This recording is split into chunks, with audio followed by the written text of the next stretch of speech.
It was there, it was unmistakably visible. There was the lump.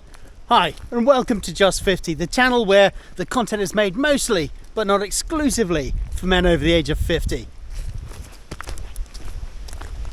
This video is about why my 50th year was pretty horrific. In my last video, the first video on my new Just 50 channel, I did mention that I'd planned to launch this channel in my 50th year, but then I went on to say that I wasn't in the right place emotionally, physically, or mentally to make that happen. I really wasn't going to elaborate any more than that, but I've decided that I will share. On all of my expeditions and adventures, we've always had a policy within the team of brutal honesty. That means you've got to be brutally honest with yourself and your team about how you're feeling physically, psychologically, emotionally, and importantly, about your ability to perform. It takes a lot of work and a huge amount of trust to reach the stage where you can be brutally honest with each other, but it's important for the success of the team.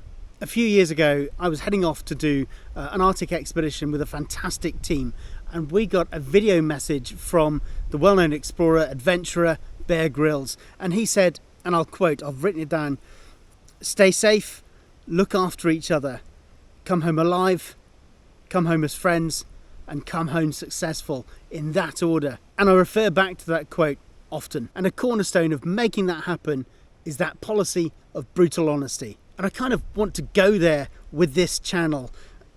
I want the channel to be transparent, and I want us to be brutally honest with each other, because I think as we're on this journey, it's important. And that's why I decided to share this story. Before I really get into this, I just want to make the statement that what I thought was pretty horrific for me may not have bothered you at all. We've all got very different stresses. What affects me may not affect you, but then you can spin it, and what will drive you to the absolute brink may have no impact on me whatsoever. We can all be vulnerable if the right buttons are pressed. So this is my story, and I'll get on with it.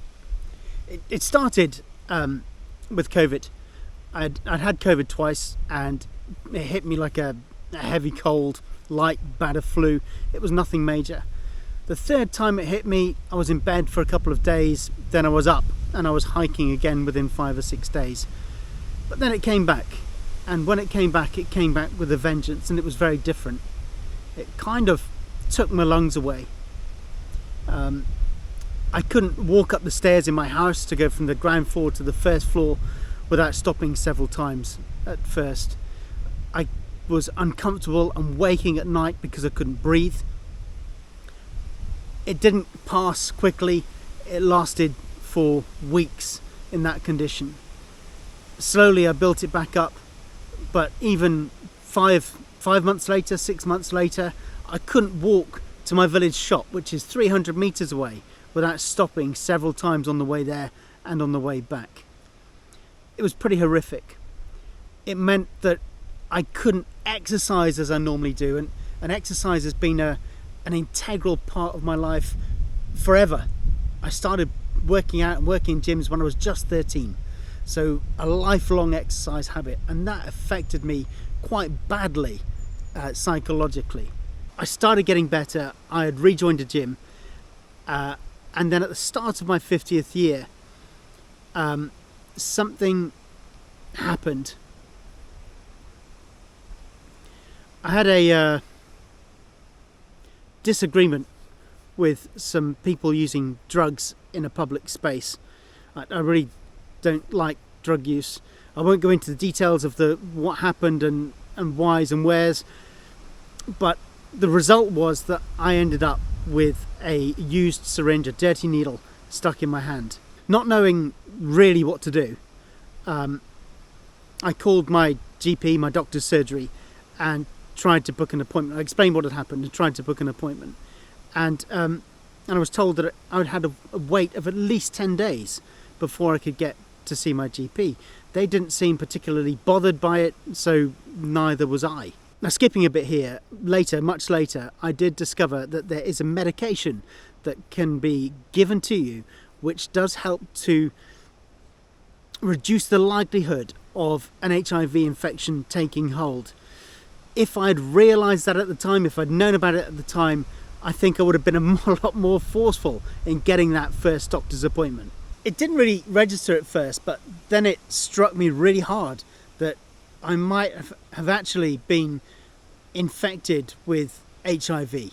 Now, to add another layer to this story, when I was a lot younger, kind of 30 plus years ago, I worked in a job that brought me into contact often with body fluids and bloods, and it was absolutely drummed into us about protection from HIV. It was drummed into us to the point that it scared us about HIV. It was this big scary thing, and that I hadn't realised, but that had stayed with me for life. And then I got scared, and being brutally honest, my thought processes then became totally irrational and unreasonable. The first thing that I did was take to Google, and as we all know, Google is not the place to go for medical advice. I spent hour upon hour searching for evidence to confirm my suspicions that I'd been infected, and I spent hour upon hour looking for evidence to contradict that evidence, and hours and hours and hours looking for evidence to contradict the contradictions to the evidence. It was crazy stuff. Irrationality really did take over in a big way. I started having night sweats and panic attacks, anxiety attacks. I couldn't focus, I couldn't perform at anything at all. I'd managed to convince myself with absolutely no evidence that I had been infected with HIV. I kind of totally shut down. I didn't talk to my partner. In fact, it did get to a point where I would use any excuse to sleep in a different room. I would no longer prepare her meals. I stopped having physical contact with her at all. I wouldn't even make her hot drinks. I was so scared that I had been infected and that I'd pass it on. I closed all of my friends out of my life. Eventually, weeks later, I did share all of this with my partner, Sharon, and she kind of leveled me. We ordered a home test kit. One good friend, Al, persisted and wouldn't be shut out, and eventually he broke through the wall, and I did share the story with him. The test arrived, I followed the instructions, and a few hours later the results were there for me to see. One positive outcome from the hours and hours of research that I did was that I realised how ignorant I was, how little I knew about HIV and AIDS, and how much things had changed and progressed over time. And being frank, I was quite disappointed in myself. Now, once the test results were in and it had proved that I hadn't been infected, I thought that all of the anxiety, the fear, the night sweats, the sleepless nights, I thought all of that would just stop immediately, but it didn't. It took quite a while before it started to tail off and eventually stop completely. Now, at that time, as I was coming through all of this, another issue started to present itself. It wasn't bothering me anywhere near as much as a possible HIV infection, but it should have. I was having a persistent, frequent, intermittent ache in my testicles, and I'd found a lump. I went to the GP, my doctor. The doctor did a quick examination and said the only way we can really assess this is to book you for a scan. So the scan was booked, and it was a month, roughly 5 weeks later. It was on my mind and it was bothering me. Cancer's been a big thing in my family and always has been for as long as I can remember. So it's kind of a known entity. But it wasn't creating anywhere near the same level of anxiety that the previous potential issue had. I went for the scan and the results were clear. Apparently there was nothing to see. So as you can imagine, I was quite relieved. The lump was still there. I could feel it. The doctor had felt it. And I started to question why the lump hadn't appeared on the scan.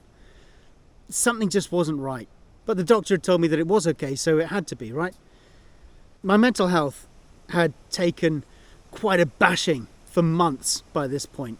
So I was quite exhausted, and it was taking a big toll on me, both physically and psychologically. The The lump, the persistent pain, it was bothering me, so I had to do something. I had to do something, but I wasn't sure what to do. So I went to a drop-in clinic at the hospital. I sat in the clinic with the doctor, and she actually took the time to ask me questions, not just about my physical symptoms, but how I was feeling. I shared the story of the journey that I'd been on that year, and she listened, and she questioned, and she uncovered my fears. So the first thing that she did was bring into question the validity of the HIV test that I'd taken. Not that there was anything wrong with the test, it was all done properly. Just the timings might have been slightly out, and those timings could have altered the results. 20 minutes later, I had a full workup of tests for everything that you could imagine that I possibly could have picked up through that needle stick injury earlier in the year. She told me that the results would be back in a few days, and she went on then to try and allay my fears by explaining why there was such a low risk of infection. I then jumped up onto a table, couch, trolley, stretcher, whatever the terminology is, to get my lump looked at.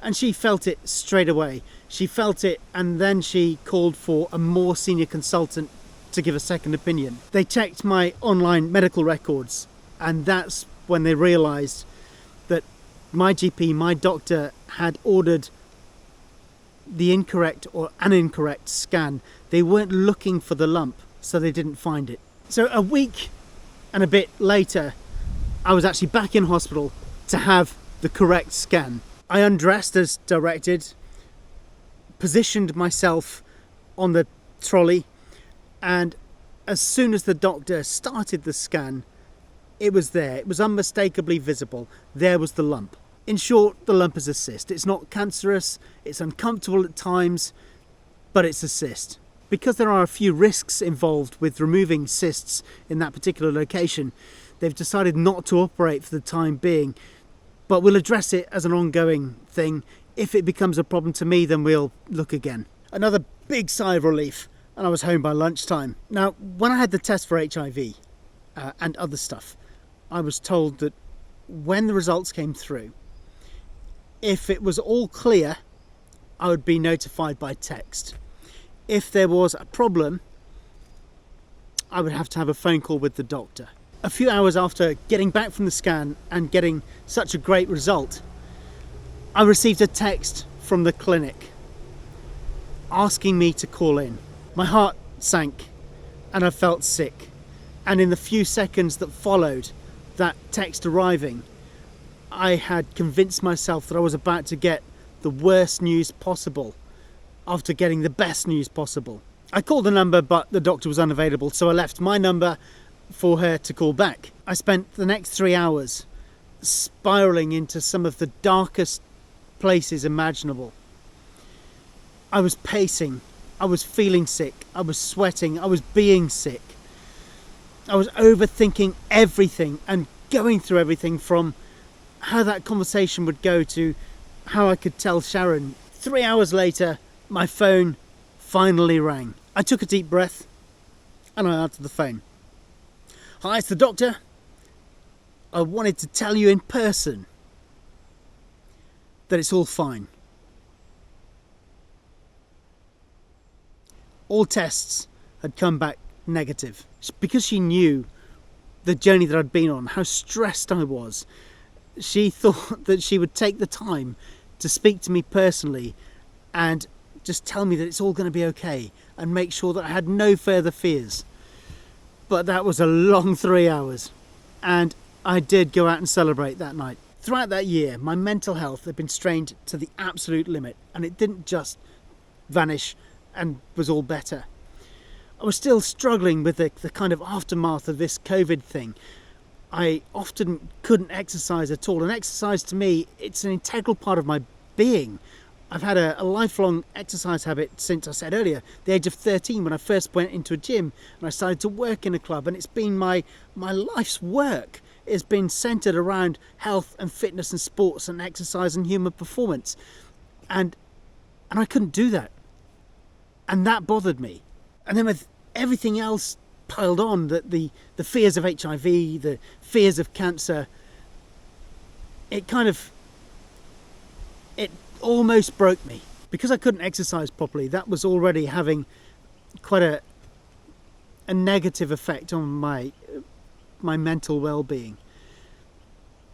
And I don't know whether it was a result of just that or with everything else that was being piled on, I suddenly found myself becoming reliant on alcohol. I wouldn't say I was an alcoholic, but I drank way too much alcohol. I ate far too much and far too much of the wrong foods. I put on a huge amount of weight. My stress levels, my cortisol levels were through the roof. I put on a huge amount of weight, and that wasn't me. And it pushed me, all of that pushed me to some really dark places. Sometimes I just didn't want life to go on. It was really that bad. I've already been through many very different but very challenging situations in my life, and all of those situations have helped me to develop quite a strong foundation of resilience. In fact, I do actually deliver presentations and seminars and lectures on exactly that, developing a resilient mindset against the backdrop of my expeditions and adventures over the years. And I deliver those sessions to audiences that could be military or medical or even corporates. But if it wasn't for the love and support of my partner Sharon and one or two really good friends that were absolutely brilliant throughout once they eventually found out, I really don't think I would have pulled through. And my dogs, obviously. The journey was a difficult one, but now I'm back. I'm training, I'm happy, I'm doing the things that I love once again, I'm performing at a much higher level once again, and life's good. My outcome from these challenges turned out okay. It was positive. But I do appreciate and recognise that many people are still on that journey, and many people may have not got the same results that I did.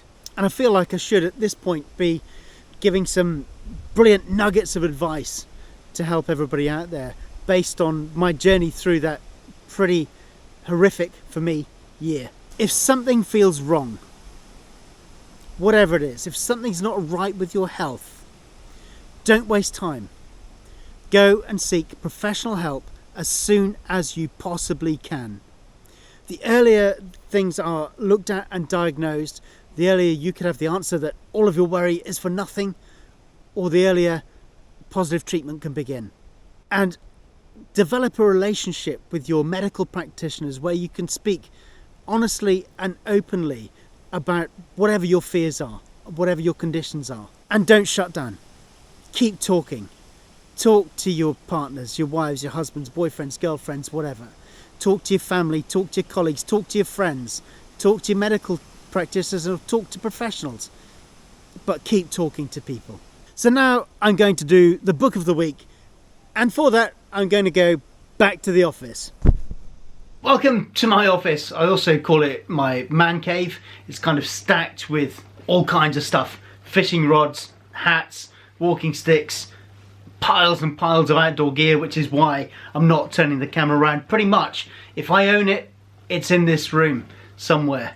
It's not always easy to find. My background really is in the sports and fitness industry. That's where my career started. And right from the very start, I had an interest in harnessing the power of the mind to enhance physical performance. That could be on an individual level, a team level, or using behavioural science to affect mass participation in exercise programs. Many years ago, whilst I was still collecting qualifications, I did a postgrad in sports psychology, and that kind of started a lifelong interest and learning journey in psychology and human performance. So along those lines, my book of the week this week is Achieve the Impossible by Professor Greg White. Greg is probably best known for his work with celebrities when they're preparing to tackle some pretty astonishing physical challenges to raise funds for charity. In this book, Greg uses examples from 18 of those charity challenges to illustrate his structured approach to helping ordinary people achieve some quite extraordinary things. Although this book is definitely rooted in physical performance success, the lessons and the structure in the book are easily transferable and applicable to pretty much anything in life. It's not full of jargon and theory. In my opinion, it's quite an easy read and a valuable read for anyone who wants to improve success at anything. So that's it, this week's video is over, and thank you for watching it. I know it's been quite weighty and entirely about me and my story in my horrific 50th year. Although it's about me, I hope that you can find something in there that can help you with your own lives. As always, be good, be brilliant, be awesome, and remember, life is far too short not to enjoy it. See ya.